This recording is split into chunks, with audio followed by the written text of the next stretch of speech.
Bon, parlons d'Albert Einstein, le génie excentrique avec les cheveux en bataille et des idées encore plus déjantées. Imaginez un peu, un type qui ressemble à votre grand-père perdu dans un laboratoire. Voilà Einstein. Moustache broussailleuse, cheveux en rébellion permanente contre la gravité, ce qui est assez ironique pour un mec qui a redéfini la courbure de l'espace-temps.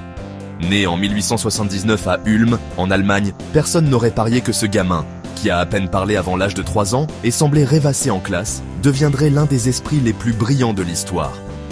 L'école l'ennuyait à mourir, probablement parce qu'il était trop occupé à méditer sur la relativité du temps pendant que le prof ronronnait.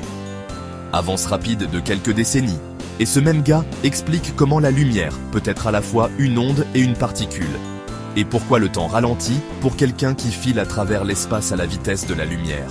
1905, c'est son année miraculeuse. Einstein publie plusieurs articles révolutionnaires, dont un avec l'équation la plus célèbre, E=mc2.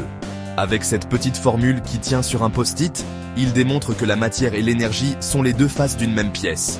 Malheureusement, cette découverte mènera à la bombe atomique, ce qui, paraît-il, a donné des sueurs froides à Einstein. Sans doute dans ses chaussettes trouées. Mais Einstein n'était pas juste un cerveau. C'était un personnage haut en couleur. Il adorait jouer du violon. C'était un pacifiste convaincu et un peu tête en l'air. Il paraît qu'il se baladait dehors en pantoufles, ou qu'il oubliait où il avait laissé son vélo. Probablement trop absorbé par ses réflexions sur l'univers pour s'embarrasser des trivialités de la vie. Fuyant le régime nazi, Einstein s'installe aux États-Unis en 1933 et passe ses dernières années à Princeton. Pour l'anecdote, on lui a proposé la présidence d'Israël, mais il a refusé, prétextant qu'il était meilleur en équations qu'en politique. Et franchement, il avait raison.